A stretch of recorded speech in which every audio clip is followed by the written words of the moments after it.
இது என்னுடைய தனிப்பட்ட கருத்து. லஞ்சம் முதலில் ஆரம்பிப்பது அரசு அதிகாரிகளிடமா இல்ல மக்களிடமா என்ற கேள்வியை இந்த எபிசோட்ல பார்க்கலாம். எல்லா அரசு அதிகாரிகளையும் நான் சொல்லவில்லை. ஆனால் சில அரசு அதிகாரிகள் லஞ்சம் கொடுத்து வேலை வாங்குவது, டிரான்ஸ்ஃபர் வாங்குவது, பொருட்கள் வாங்குவது போன்ற விஷயங்கள் நடக்கிறது. அது மட்டும் இல்லாமல் கவர்மெண்ட் டெண்டர்ஸ் அனௌன்ஸ் ஆன பிறகு அந்த டெண்டர்ஸ்ல கமிஷன் கேட்பது, பெர்சன்டேஜ் பேசுவது போன்ற விஷயங்களும் சில இடங்களில் நடக்கிறது. அரசியல்வாதி சரியில்லை என்றால் மக்கள் 5 வருடத்திற்கு ஒரு முறை ஓட்டு போட்டு மாற்ற முடியும்.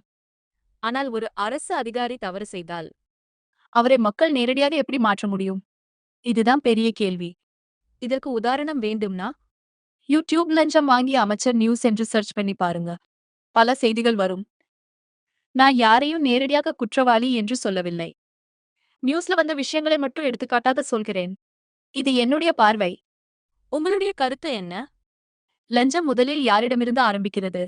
அரசு அதிகாரிகளிடமா இல்ல மக்களிடமா?